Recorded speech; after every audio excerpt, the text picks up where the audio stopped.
Deep within the blighted land, which the vengeful woods has reclaimed and lies in the abandoned manse and the forgotten manors of wealthy landowners and foppish nobles, built in hubristic defiance of the old forest, tales spread among the borderlands of one such manor, a lavish plantation atop sweeping hills that overlook terraced fields, where, before the spirits of old Caldur reclaimed what was theirs, indolent lords and ladies gorged themselves on progressively rarer and more esoteric delicacies to sate their endless hunger, eventually consuming their servants and even each other in orgastic, cannibal gluttony.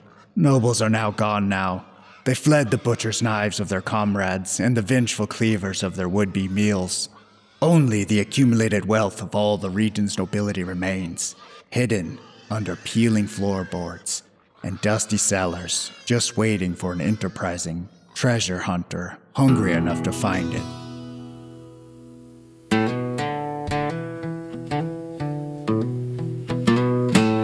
Hey everybody, I'm Nick, and I'm going to be running a Trophy Dark incursion called The Plantation. And The Plantation is written by NOORA Rose, and I'm excited to throw it your way. Yeah, hey, I'm Jordan. I've been heard around here on Dead Letter Bureau a time or two, but today I am playing Inda, the naturalist, as we delve into the plantation. Hey guys, it's Charlie, and you've heard me on the Alien One-Shot, Alien/Mothership One-Shot. I'm from the T-List podcast. This line is Secure from the Null Project, and today I'm playing Thorum, the herbalist. An herbalist and a naturalist walk into a bar.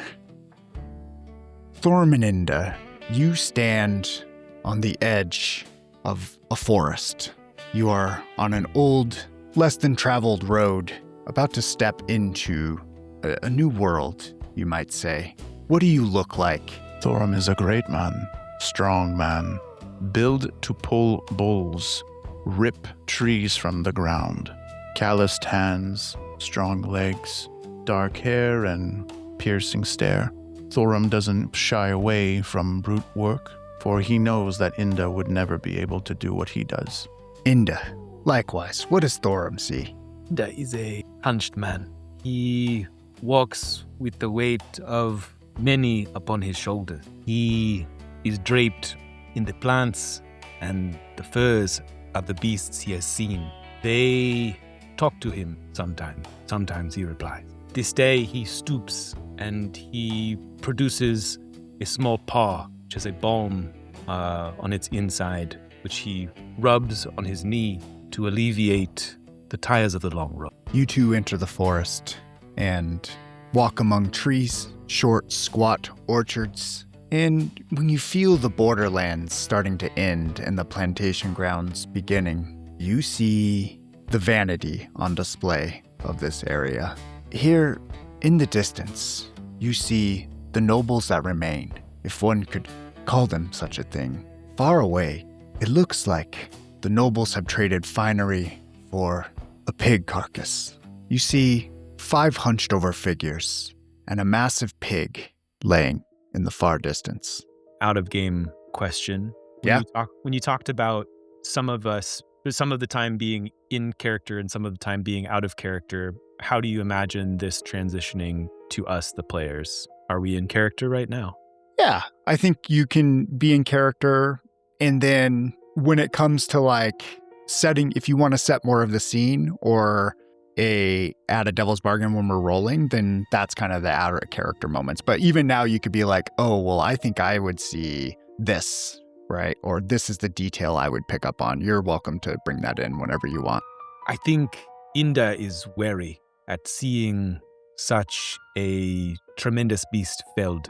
He is worried deeply that they are not honoring it in the way it deserves. Thorum, what do you make of that? Would I notice something special about them considering my perception? You're staring off into the distance and you can see they're wearing lace that could be silk, but it's hard to tell because there's clotted gore all over it. And they're huddled over the dead pig like it's the last guest at some debauchery-ridden ball. It's disgusting. It's an aesthetic nightmare. You see the shift from wealthy noble to feral trash right in front of you. And they are gorging themselves. You see them pulling haunch bits off of it and eating it. Pity men, starving it seems. Beast Once fell. That beast could feed 100. They are greedy. Yes. Will they stop? Or must we stop them? I fear they will not stop until this beast is entirely consumed. I fear even for the bones. You approach. There are too many to turn away with fists. What do you propose? Wide berth. I don't believe that we can take so many men at once.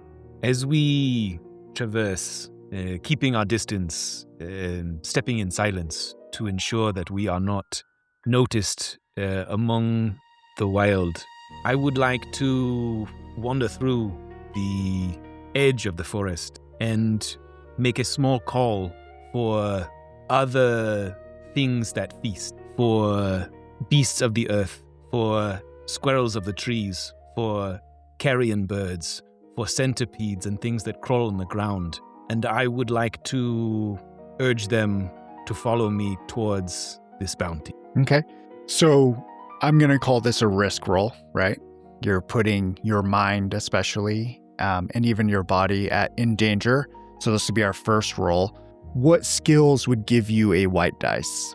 Certainly my affinity for beasts, but also the way to walk in silence that is undisturbing of the natural order, a way that transmutes the energy of the forest into my very footfalls. Yeah.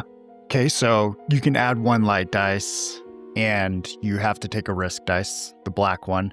I will offer you a devil's bargain, and Thorum, you can as well. My devil's bargain is that you can add a white dice no matter what, though.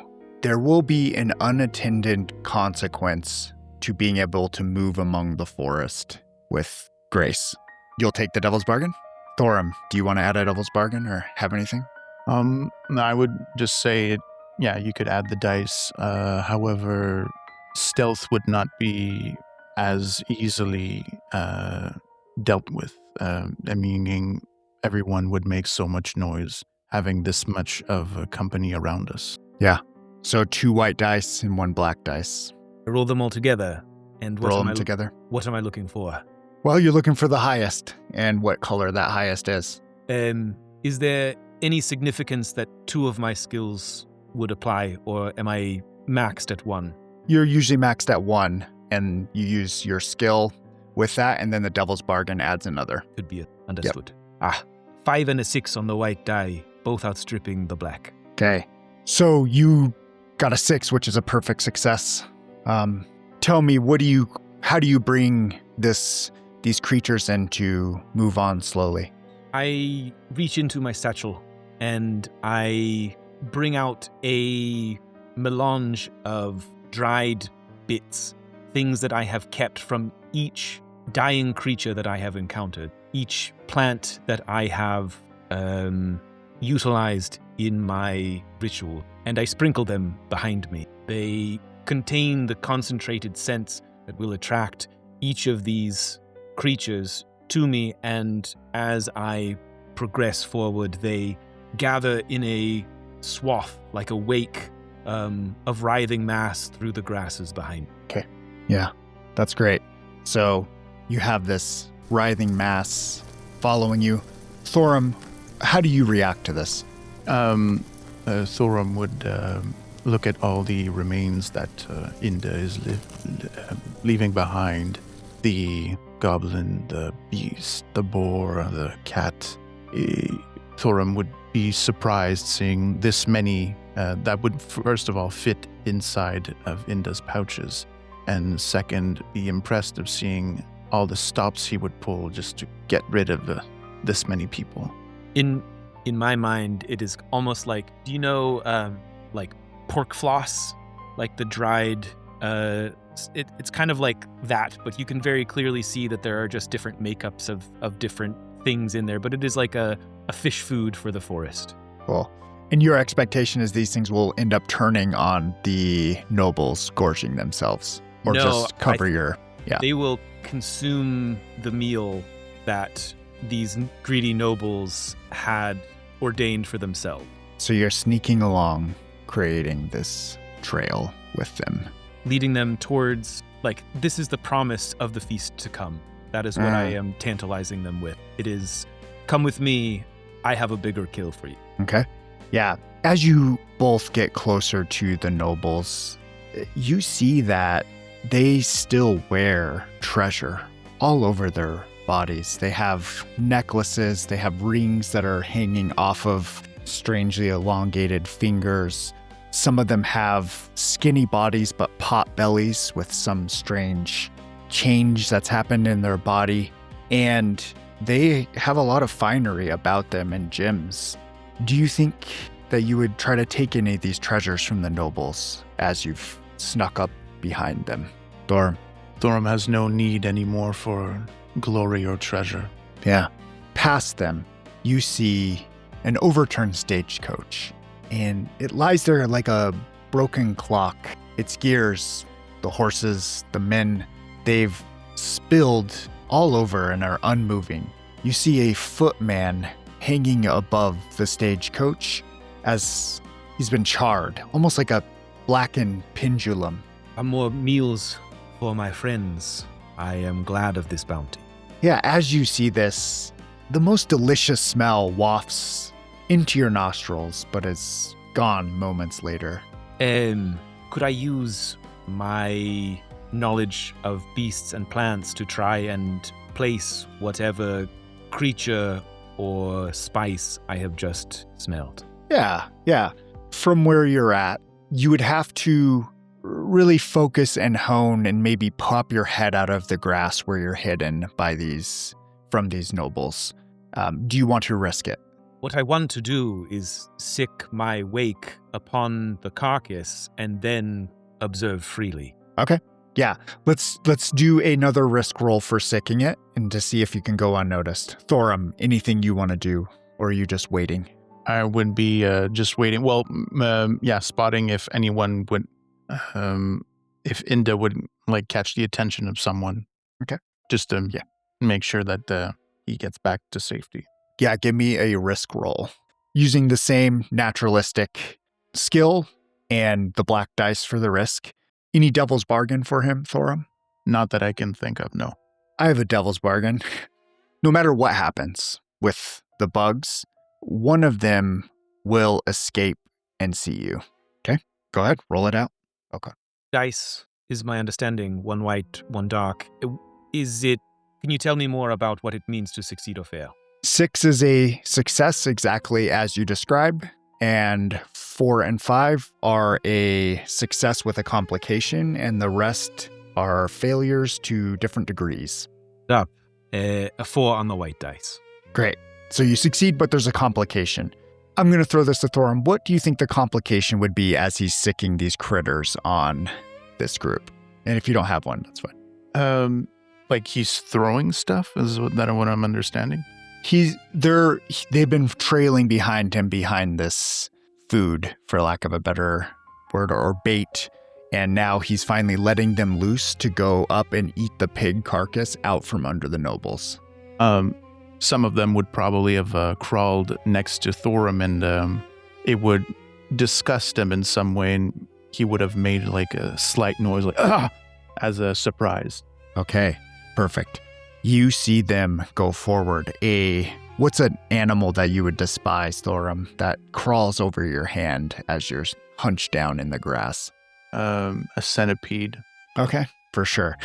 Maybe you set your hand on the centipede and it crawls out and then over your hand and you startle.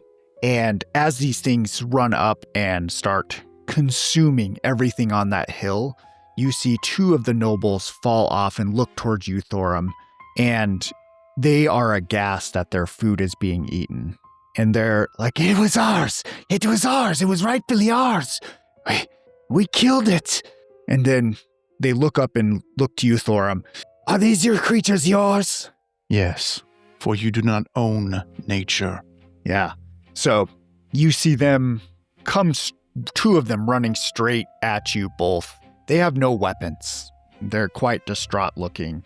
They have long nails that are covered in blood and gore, and there's small bits of flesh down their arm as they've been digging out into this pig, and they stumble towards you, almost like a faster moving zombie. I'll give you an option to do anything you would like. Otherwise, I've got a plan in my back pocket here. Thorum does have sickles as he is an herbalist, and also an affinity for dueling as he is an errant knight.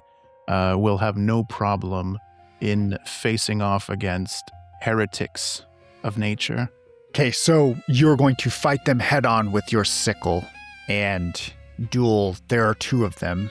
Inda, there is a thing called the help roll if you wanted to do it. And what you do is you essentially roll twice, but it's always with another dark dice. Does that make sense? You roll twice? So Thorum would roll twice. Yep. Twice. But you have to expose yourself to danger, Inda. So you would describe how you're exposing yourself to danger and then aid them. Okay. I mean, I'm going to ask you first if you want help. I don't know enough about the consequences of what you're getting yourself into to know if that is a big deal or a small deal. I'm happy to help. I'm essentially your bodyguard, man. So, and helper. I would probably use you to say, just in case like they get in my back or try anything special that would blindside me or flank me or whatever. Okay. So it sounds like help would be appreciated. Yes, of course. Okay. As they are running towards Thorum, I have been stooped down, gathering a suitable handful of rocks. And from the end of my staff, there is a long looped piece of leather, and I will deposit a fist-sized rock into it, and I will give it a swing, swing, swing, and as they are making their way towards him, I will send it flying, simply to make contact with the one that is lagging behind. Great. So, you just need to roll me one light die, Inda, and then I got the roll wrong. Basically, all you do is roll one light die, tell us the number, and then Thorum does their roll. And I'm going to offer a devil's bargain as a part of this, but go ahead and give me that roll, Inda. Okay, so success with a complication. A devil's bargain, Thorum, is that you will, no matter what happens, success or not, you will kill one of them, but the other one will flee. No, they both die right now. Okay, no devil's bargain. So one light die and one dark die. Are you able to offer a devil's bargain? Or is Yeah. Okay. And I assume you have to kind of like, okay, if that is an acceptable thing, right? Sure. Okay. My devil's bargain would be that my shot was pretty fucking good, and it collapses the temple of the one that I hit, but the other one makes purchase in a grave way against. Okay, so you get to knock out one guy, but the next guy has a leg up from me? He guarantees to wound you. You will take damage from him. He will wound you, and then you can finish him off however you see fit, but you won't walk away unscathed. And I'll roll a condition for whatever that is, and then you'll just get a random condition if you want to take the devil's bargain. Oh, man, this is good. Sure, let's go for theme. Let's go. Okay. So one extra light die. So 2 light and 1 dark. Oof. Okay, that was a 1 in the light die and a 6 on the light die, outweighing the dark die. A hidden component of the help is that if the helper's light die matches the dark die or is under it, then they'll gain a ruin. Can you roll me a d6, Jordan? A 4. Okay. Your mouth abruptly fills with a thick saliva, but it also feels dry as the desert in a blink of an eye. Like there's just something strange about your taste buds right now. And you gain that condition along with a ruin. Thorum, your highest was a 4. Your highest was a 6. Perfect success. Okay, so you see a rock come through and hit one of them, brain them, their eye goes slack in front of you as you just see the mental capacity fall away from them as they slam into the ground. But as that's happening, this next one comes in and rakes down onto your chest and tears some skin off of your chest. but you're able to quickly dispatch them with your sickle. You can describe that, and then I will need a condition roll from you, just a d6. Okay, so they go and scratch me and like tear off a bit of skin, flesh around, along with it. Thorum will quickly shove them back and shove the sickle in their neck side to side and just yank towards him, leaving a curtain of blood bleeding through their entire shirt and fall to the floor. Go ahead and give me a d6. 4 again. Okay, let me get a different table. The redness from where they gouged into your skin, it starts to feel hot. And there's this wave of heat that emanates from that part of your body, as if you were being cooked from there. And there's a strange smell that comes from the wound, and it kind of smells good. Okay. And this mound of critters is consuming this pig and 3 of the other nobles that did not have a chance to break off and try to attack. They are screaming in the background, but their cries are starting to be deafened. Their cries are starting to be deafened by bugs crawling into their mouths and down their throat, and it's not too disturbing for the natural wildlife. Perhaps once these 2 have been dispatched, I would like to go and look at the iconography amongst their treasures. I would like to see if I can place any sort of affinity beyond just their desire for wealth. And in my time on the long road, I have seen many things that people have come to worship, and I would like to use my knowledge of saints to see if I can glean anything about. Yeah, roll 1 light dice. You're not putting yourself at risk for this. Yeah. So you look at a lot of it, and it does seem... I guess what you can see, even with a failure, is the superficiality of it all. Like, it is fine, but there's no craftsmanship to it. It is fine for the sake of being fine. You think this is wealth for the sake of wealth. This is... Like gold leaf on a hamburger. Exactly. Yes. It's Goldschlager. So it's wealthy, and it communicates that, but with a keen eye, you can tell that there was no art to it. Soulless. Indeed. That makes you, as you're digging through this, what desperation and hunger has your background forced you to suffer? My background indicates that I have been on a trail for a long time. A trail which has many times gone dry, which has at many times looked as though there was no path to follow at all. The idea that failure had set in the mind before it was realized in the physical world. This idea that I yearn unendingly for the right to prove myself worthy, and that may never find an appropriate way to be sated. Yeah, your pride, maybe even vanity, has never been fully, or never felt fully fed. Thorum has forgotten the ways of his noble ways as a previous knight now removed from the kingdom he once served. Thorum has rejected all he was, all he would have ever been, and decided to embrace the wild, and hunger was the first thing on the list, is to survive at all costs. Yeah. So you forsaking an entire life in the past obviously comes with hunger, and you experience that literally, not just metaphorically.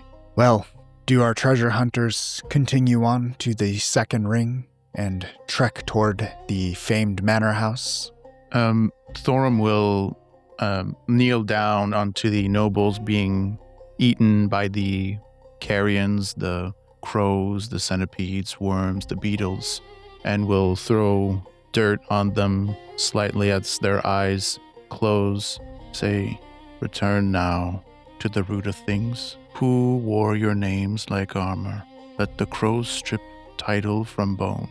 Let the worms unknow your lineage. We did not hate you. We harvested you, as we harvest all things in their past seasons. May the soil remember what the court forgot. That flesh is just slow earth, and pride, the last thing to decompose. Go down, well, feed something honest.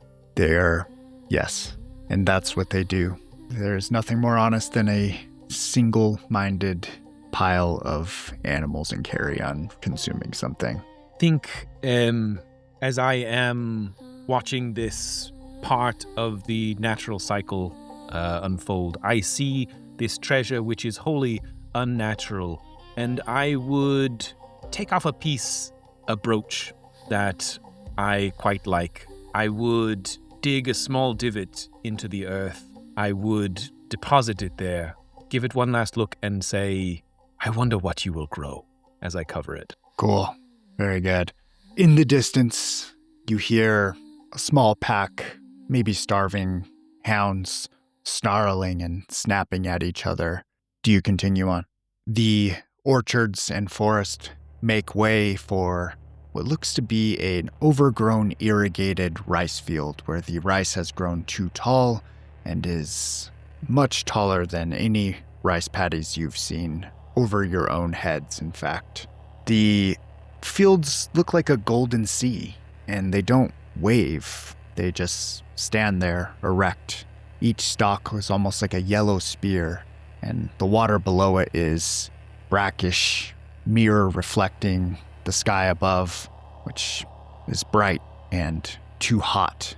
The humidity starts to come up from the soil as you step in, and the heat becomes a physical presence, and it's a ghost that's hanging over your shoulders and creeping down your chest in the form of sweat. Navigation is nearly impossible, but you do see the beginnings of a hill with a manor on it in the far distance that you can step towards. It does not stop to change his form. It is malleable, and intentionally so. He peels back the bare paws that are draped over his shoulders and rolls them down his back as they become a belt. His exterior flowing and shaping with him like the natural world. He sweats because that is what men do. Yeah. Thorum, as you see Inda pulling this down, you look to the left maybe or the right, and Inda's gone. Inda, you turn about, and Thorum is gone. You have both been separated, and just as you realize that, it's almost like the shadows of the stalks bend into strange three-fingered hands, two thick and one thumb-type finger, and they grasp towards your legs, where you feel the hair on your legs being pulled towards them, but not a physical touch. The shadows suggest that they're not hunting you, but they're hurting you, as you feel a pull in certain directions passing these stalks. What do you do? We'll pause for a moment and see if these stalks react less favorably. If I am not to disregard their direction, but simply not heed any direction for a moment. Yeah, they pull you to your left consistently. And when you say pull, do they give more than an indication? Am I still left to my own devices to pursue that path? Go ahead and roll. Put your mind at risk considering this, so a white and a dark. And Thorum, do you have a devil's bargain for Inda? Okay. No, I can't think of one. Great. Is the white die always the skill, or am I able to volunteer another skill that I am intending to? Yeah, volunteer skill. In fact, you should do that first. Otherwise, it's just a black die. My bad. Yeah. Yeah. No worries. No worries. Please cut that. Yes, I believe that in that moment of taking pause, I am trying to listen to the stillness that would exist if I were not here. I am imagining the world without me as I have done many times. And I am using that as a compass to try and orient myself towards the position of Thorum. Awesome. I love it. No devil's bargain for me, but I have some good complications. Great. Thank you. I, for one, am excited. Anything on your side? Or should I roll? Before it, I think, yeah. 3 on the white die. Okay, what's your dark die? Okay. So, yeah, you fail. And making yourself become nothing almost disorients you, where you absolutely lose your bearings. And you're maybe even spin around without knowing it. And the only thing you have left is the pull of the shadows and that hair on your body prickling in one direction. Okay. Thorum. Big, strong Thorum. Yeah. Do you submit to the shadows pull? No. Or how would you find Inda in this? As he disappears from his... as Inda disappears from Thorum's vision, you see the shadow pulls at his legs. Say, "Let go of me, foul creatures. Nothing pulls me away anymore. The sin of men is below me now." Will try and focus his eyes and chew a plant that will first of all adjust his vision, temperature, or whatever is ailing him right now from the scratch of the previous guy that what he did to him, and if it can help, and if it can remove some of the infection and clear his vision somehow. A coca leaf.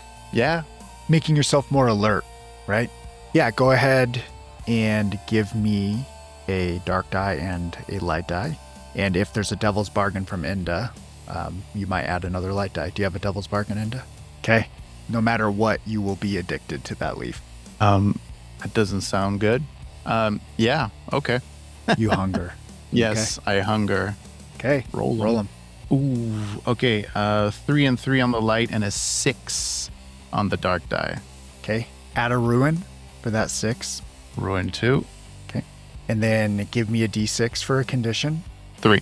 Your cut, as you're shoving stuff in it, you see faint lines of what looks to be ink in your bloodstream appear across the cuts. And they go across your chest and down your haunches and up your neck. And they create almost an illustration of a tattoo on your body. And they are cuts of your own meat.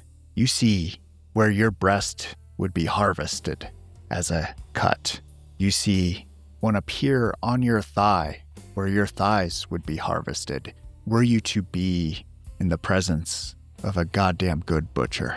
And this is all over your body now except for your face. But you are alert, you are addicted, and you ignore these shadowy things pulling towards you, and you go the complete opposite direction and walk into Inda.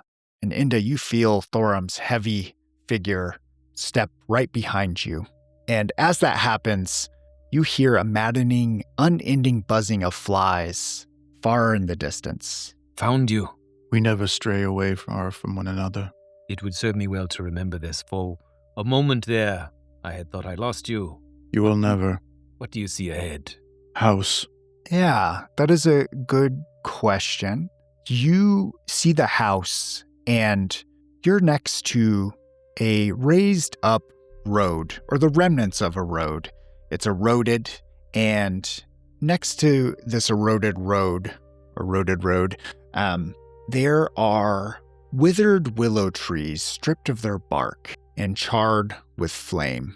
And on one of the trees, there's a corpse nailed to it, long-wise, feet nailed together and hands nailed together above his head, and it looks like they've been gnawed on.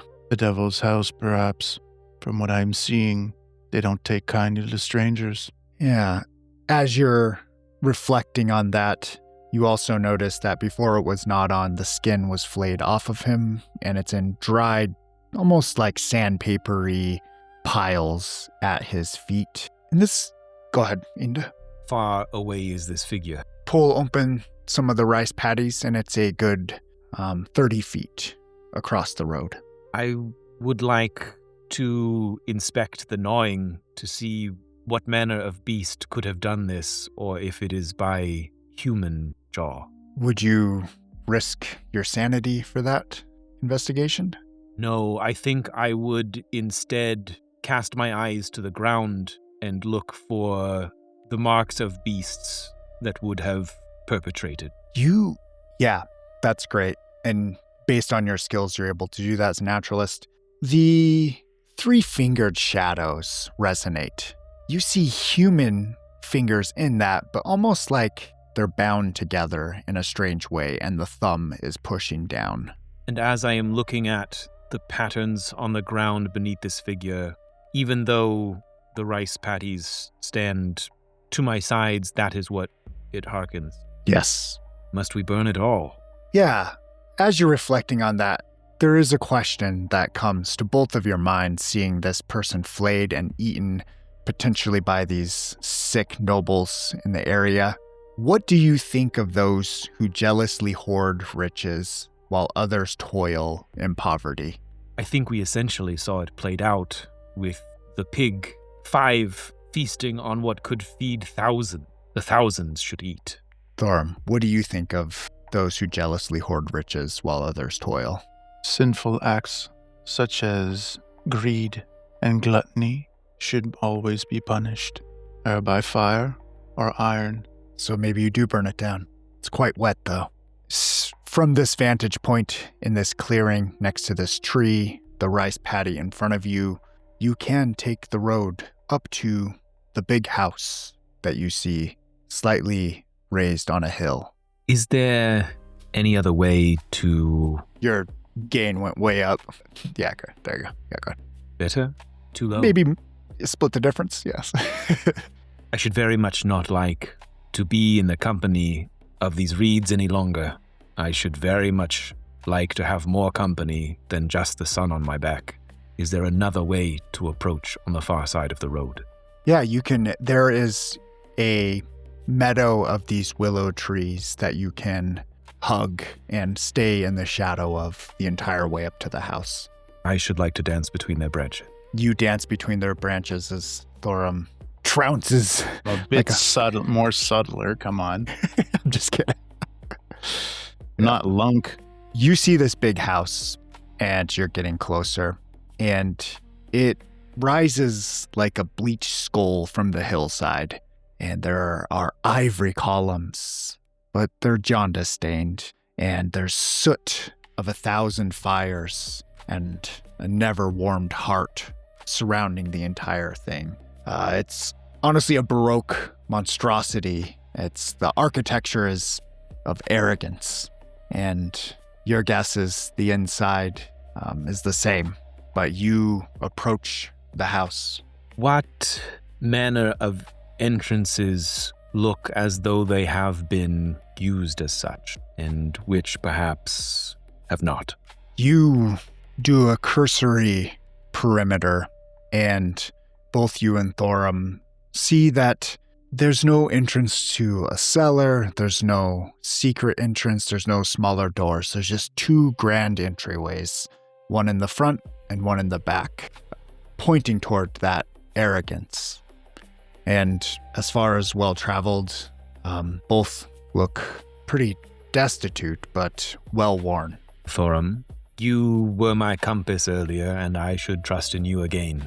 Would you like the front, the back, or shall we carve another path? This is a choice between entering through the front, through the back, or finding another way around, right? Mm-hmm. I would make us one. Seems the devil will await us no matter where we would go. I believe we should forge our own entry. Yeah, you can forge your own entry. As you've looked at both entrances, you see where gold finery was inlaid into marble and wood, but has long since been stripped out. There have been hunters here before, it seems, and any jewels inset into fixtures have been pried from the outside. You indicated that there was no access to a cellar. Does the foundation and the structure of the building give any indication that there is a cellar? Absolutely. Yeah. Something like this would have to store food somewhere, and it's so humid and hot above ground. Any person in their right mind architecturally would dig down. And so will I. I will use my ritual, clay, to dig through the stonework as though it were earth. Yeah. So you dig down and create a tunnel to under the house. Okay. So you will gain a ruin by using your ritual, and you create a tunnel underground to the cellar. Yeah, would you like a little bit more theatricality to it? You mentioned maybe it should be a big scene is all. I was trying to give it the gravity that a ritual needs. It's up to you. Like, I think that's just fine to use it architecturally, right? The tunnel is steep and down, and it comes out on a high wall where you have to jump down about 6 feet into the cellar. The cellar's pitch dark. Do you drop in?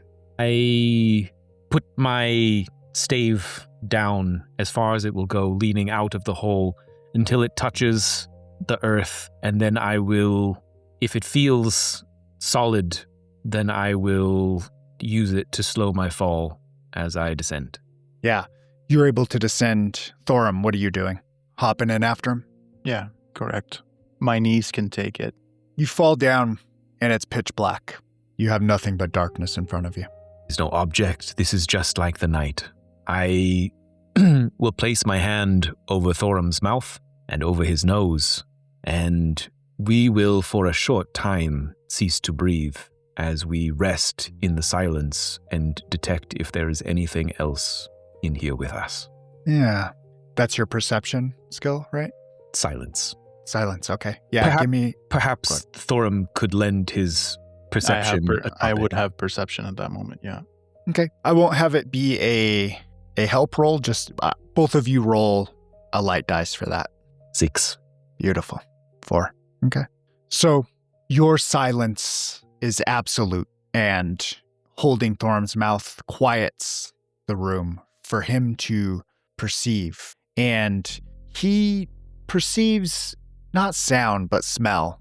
There is the smell of iron, almost like blood, but also of copper and gold, like the smell of coinage. And it attacks that same hunger that you felt earlier. Like your stomach starts to growl. And as you're thinking about that hunger, what do you do with the riches that you get from here? Like, what will you do with them? Leave them. Or actually, no. We will take some, only for necessities.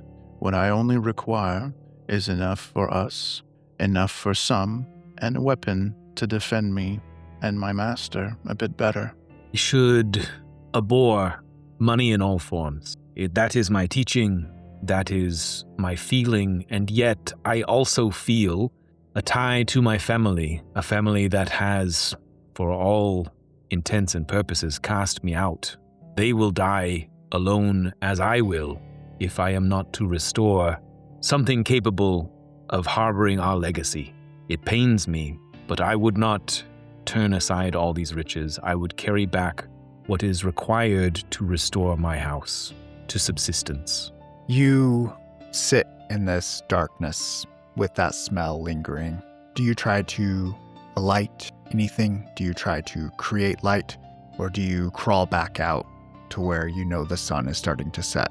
I do have phosphorescent plants, which I essentially rub very hard on my hands and can rub on surfaces, wooden pillars and such, so that it would not necessarily illuminate the entirety of the place, but at least give us pinpoints, and we would see slightly where we are.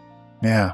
You do this and you realize the cellar is massive, and you step over piles of things that are both squishy and solid. You kick through piles of gold. You hear the change clink around, and you continue rubbing these plants around the perimeter of the whole thing, and you see a line of where Thorum's hand has splayed this pasty plant, and you see the faint glow of things. There are piles of strange refuse and goods. There are riches. You see small glints off of gemstones and diamonds. And to the far end of the room away from you, Thorum, in Inda, you see Thorum walk behind just a large circular object, and then it slowly gets backlit by the phosphorescence, and it almost looks like a giant bowl or something, like massive, like larger than Thorum. And you have this lit up in front of you, and as you're standing there, you do start to hear something. You hear a strange barking, squealing sound from the tunnel that you dug. As I am encountering these riches upon the ground, I understand that part of them is what I seek here. And yet, it would be wrong for me to dine before the earth has had her fill. And I should like to tithe them back into the soil. I would like to turn them back into ore, back into embedded stone. And I would like to try and recoup a ruin in exchange for desecrating this treasure. To recoup a ruin, you will have to betray another hunter in some way. So, yeah, in the act in the forest's interests, it says, e.g., destroy treasure, prevent rituals, sabotage fellow treasure hunters. Sure. Okay. Yeah. You can destroy some treasure here. I'm not. This is a quick start guide. I don't know how the rules go, but it seems like maybe if we're both here for treasure and I go, but not this treasure, then someone might be incensed by that, right? Yeah. There is a sort of betrayal there, I guess. I don't know. Thorum, to do this, you think that you need Thorum sickles to carve your ritual into the ground. Are you going to take his sickle? I will not take it, student, but I will ask. Oblige immediately, for sure. Yes, take them. Roll a light die.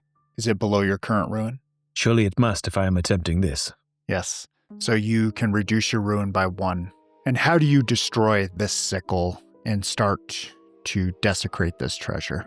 I use the sickle as an example.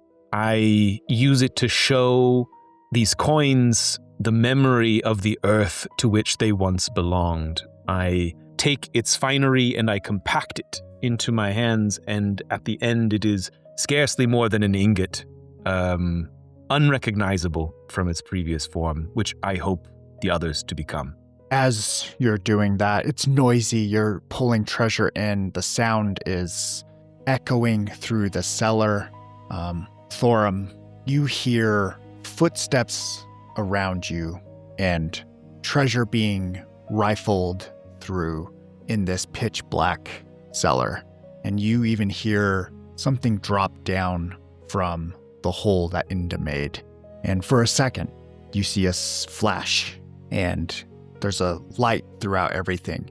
And then a torch lights up right next to the tunnel that was made. And you see this strange thing standing there with a torch with strange humanoid fingers grasping right below the fire. Looks like 2 human fingers bound by some sort of twine together to almost make like a hoof with a thumb. And they're pallid and hairless. And they're massive, like heaving lard of a figure. It ripples in the torchlight. And its skin is stretched and it's almost translucent to its screaming point. It's all stretch mark. And there's no distinguishing factor between human and hog when you look at this thing. The face is so overweight and wrought with fat. It almost looks like it has a pig snout as the nose has been curled upward. And it sits there breathing and snorting. And the torchlight also lights up one of those same things, but crawling, almost like rolling through the treasure. And it's sniffing around and has found, looks to be dried flesh in a pile, and is shoving it into his mouth. And some walk upright and some have their bellies swinging and scratching on the cellar floor and the trash and refuse. And then you notice that they're all holding cleavers, and some of them have butcher hooks, and they start to convene on your location. What do you guys do? What other egresses do we have out of the cellar in the light now? By the cauldron, you saw a staircase leading out across the room. You could flee or try to make a run for it. These things don't seem that fast on first glance. That is my instinct, which I will communicate to Thorum with a series of well-intentioned glances. But my glances are not certain, and I seek your opinion as well. That is evident on my face. How many are there? A lot? 5. Disciples of the unhallowed mouth. However easily dealt with, they are too numerous. We must indeed make a run for it. Yes, I think we will move with haste and fell any sort of obstacles. A bookshelf, a larder that is holding what used to be dried goods. Fell them such that this path behind the cauldron is as untreadable as possible for these lumbering hulks. And if that fails, I will, first find one weapon in the stockpile of whatever we can run across and make it mine. Who among you is the slowest? It is I. Thorum, would you sacrifice Inda to survive? No. You are trying to run away and knock things over, obviously putting yourself at risk in this chase. You will be taking a dark die, both of you. What of your skills or even rituals would there be around to use a light die? I would duel these creatures if they get too close, for sure. Okay, that's great. I think I would allow Thorum to be the primary feller of things. He is faster, he is stronger, he is going to make better use of that time than I. And between each of those, I would like to hide behind his form and pass as quietly as I can, such that all attention is on him using my silence. In this situation, Inda, do you have a devil's bargain for Thorum dueling these things? And Thorum, do you have a devil's bargain for Inda in trying to stay silent and hide from them behind you? I have a devil's bargain for you. You are capable, but they are numerous. And you are able to fend them off from the front, but one interposes itself between myself and yourself with the exit behind me. Okay, so you put Inda at risk. I have a devil's bargain for you, Thorum, as well. You can choose. Mine is that you grow to see little difference between Inda and these nobles of the land. Like, you have been protecting Inda, and all Inda wants to do is take this wealth back and reclaim a house. Like, how is that any different than these gluttonous, sick, depraved fools? Okay, I like that. That'll take Inda. So you're trying to get away from them as I take the aggro, commonly known. If this doesn't succeed, they turn to you instead. Do you take that bargain, Inda? All right. Come on, man. Come on. Roll it out, Thorum. Do you have sorry, Nick, do you have a devil's bargain for me? Yeah. It would be so easy to push Thorum over and walk over him and escape up the stairwell, which you could do regardless, and any failure on your roll all goes to Thorum, and you're able to escape. Any success also goes to Thorum. Not a chance. Let the natural order stand. All right, roll it out, guys. All right, 6 on my light die, 3 on the dark die. Great. Inda? 4 on my dark die, 3 on my light. Okay. So your dark die is your highest? Okay. But it's below your current ruin, right? Or is it at your current ruin? It is my current ruin. Okay. Let me look at something real quick. Equal to... Okay, only if it's higher. Okay, you're good. Thorum, how do you square up and just knock these pig things out of the way and beat on them as Inda is able to stand at your back and let you charge this path forward, slowly building resentment up in you about that? Thorum would have seen something stick out of a pile of gold, something with a handle, and something with a handle is better than no handle at all. Will pull out a hatchet encrusted in jewels, ruins. To him, it doesn't matter. It's still something with a sharp edge that will drive the darkness back. He will swing on multiple of them, as well as kick anything that could fall onto them. And once he gathers the torch of one of them, will use that as well to back them away, possibly burning one, lighting the entire room at the same time, while harboring some form of resentment towards Inda. Inda, how are you crouched up behind him? Is perhaps with even less thought for his movements than that. I move with all the speed I can muster, which is not much, and I require him to keep pace with me. I endanger myself multiple times, trying to stride as quickly as I can, and cause him to abandon a more defensible position on multiple occasions, putting himself at risk. Yeah. I mean, the complication that you would have is built into that, right? Like, it is defensible where he's at. He's surrounded, but he is able to pull it out. I will say another complication is he knocks one of the things down, and the torch from that pig rolls under the cauldron, and a fire emits from below it. And the entire room is illuminated, and you see that some of the things you've been stepping on are wriggling huge rope-sized maggots, and there is fly-choked flayed skin suspended from rafters above you, and it's conjuring scenes of obscene laundry.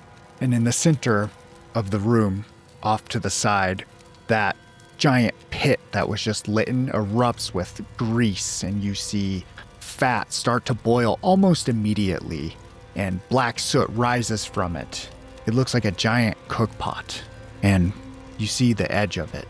It's just molten gold that's dribbled off and dried on the side, and you feel the heat just start wafting towards you.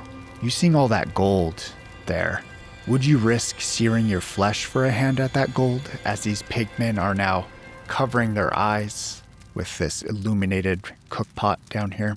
No, I would not.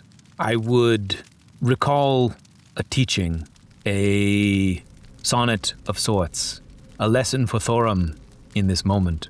For he thought it wise to bring some level of light into this place, but I will remind him that sometimes the dark is just doing its job.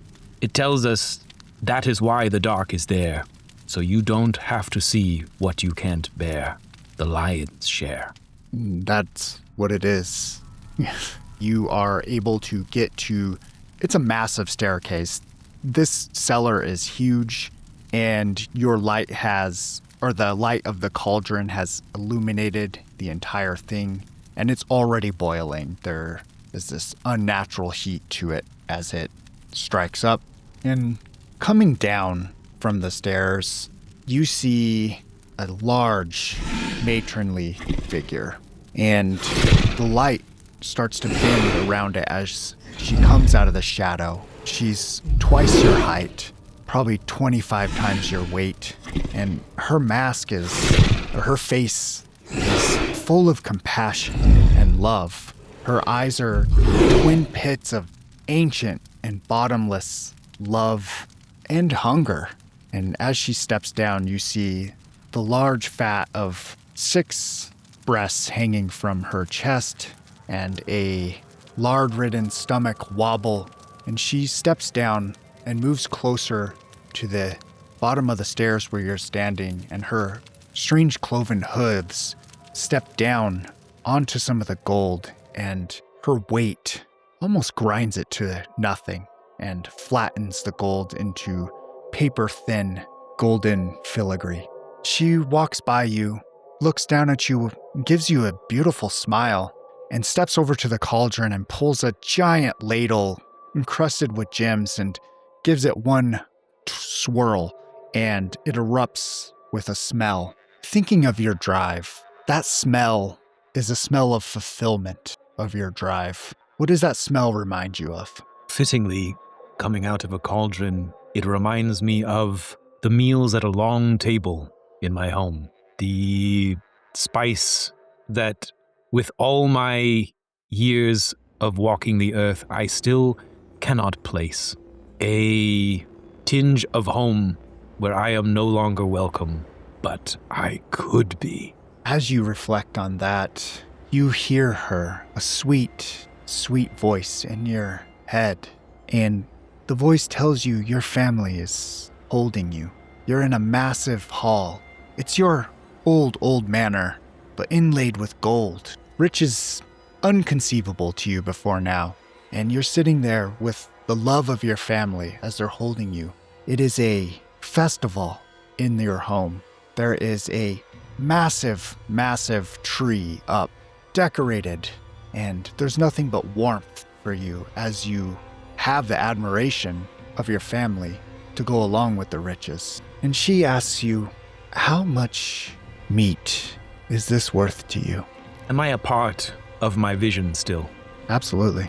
In front of me, across this massive banquet table, which, in the way that a dream can convey where you are without resembling every aspect of it. I know this to be my home, even though it does not look like the home that I left. The table extends into the horizon with people that I have never met, but I yearn to know. And in front of each of them, a set of finery, gold and porcelain. But in front of myself, there is only a cup of wood, and I raise it as a toast. And as I do, I look at this mother in her face, and I say, all you have to give. And I will cast bottle, and I will force her spirit into my cup. Okay. We'll pause right there and go to Thorum. Thorum, what does the fulfillment of your drives smell like and remind you of? Damn. The drive is special, though, because it's, like, smell? Like, what? You can just tell me, like, what does the fulfillment look like? And we can come up with a smell in that. Now, the drive is pay the toll of the Emerald Bridge. Like, tolls whatever it needs to be. The Emerald Bridge is your key to the afterlife. Yeah. Like, some people die and see darkness. The Emerald Bridge will take you to the heavens. Mm-hmm. Does your heaven smell like? Okay. Fields of wheat, firewood, peace.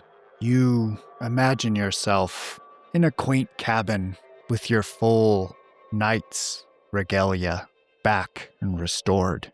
And you have that peace. And in your head, she asks you, how much meat and blood would you pay for this?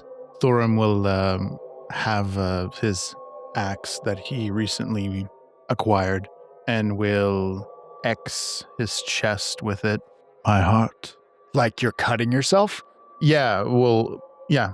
Would like on his armor, obviously, but if it hits his flesh, then yeah, so be it. But he will axe his chest and say, my heart. Yeah. You force the spirit into your cup, Inda. What do you do from there? You do after a toast. You drink. Yeah, you, like, the entire thing. Drink it up. You drink. Give me a ruin roll. 6. 4. Okay. Thorum, you don't have to give me a ruin roll, but you didn't drink the pig woman. You drink it and you gain a ruin. Yeah. Give me another d6 to see what condition you take. As you drink this, your mouth and nose slowly start to change and form into a snout of a pig. You oink. And Thorum, you see Inda's face elongate and squeal in a almost like this screaming human guttural whine. And it echoes through the chamber, and all the other pig people cower. And you see her lift Inda off the ground. Inda, you have 5 ruin, correct? Okay. How much ruin do you have, Thorum? Okay. Thorum, she's holding Inda up, almost like in a loving embrace, as Inda has drank her of her spirit. Do you do anything, Thorum? How high is he from me? About 6 feet up. Thorum will not let anyone fall to sin anymore. He will jump, extend his arm, and cleave Inda's head if he can. Shit. Okay. Go ahead. Definitely a risk roll, and then you can use your duel as well. I'd like to help. Okay. Yeah. So, how would you help? Yes. Well, this entire act was in aid of Thorum.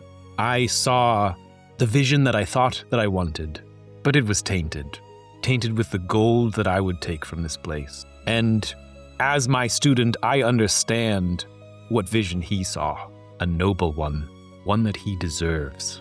I drank for him. Beautiful. Okay, give me your D6 first, Inda. 6. Hey, Thorum, devil's bargain. You will hit something, no matter what. And when you do, you will either kill Inda or yourself, depending on what you hit. And we'll do a 50-50 coin flip on that. Do you want to put yourself at risk to ensure that you kill Inda? Yeah. Roll it out.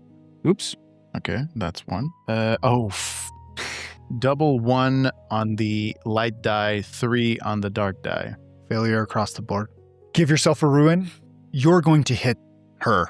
Tell me what you do. I jump to cleave Inda's head, and she's holding him, right? Yes. Okay. And as I swing to catch him, he moves, making her arm twist, and I will hit and break one of her elbows. Your axe is embedded in her lardy arm, and she's holding Inda. And as a part of the devil's bargain, give me 1 second, she holds Inda up in front of you and looks down at you almost disappointed. And you feel a sense of disappointing somebody like your grandmother with this look. And she pulls out the ladle of gold and uses her fingers to open Inda's mouth and pours molten hot gold down Inda's gullet. And you see Inda boiling from the inside and steam erupting from his pig-like snout.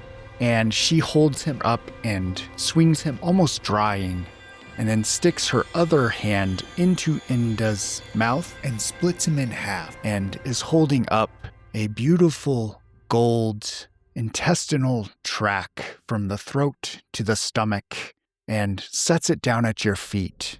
Can you give me a ruin roll, Thorum? The player is rolling ruin at this point. Okay. Yeah, why didn't you offer us a trigger warning? Yeah. What? 6 on the ruin roll. Okay. What's your ruin at now? 3. Okay.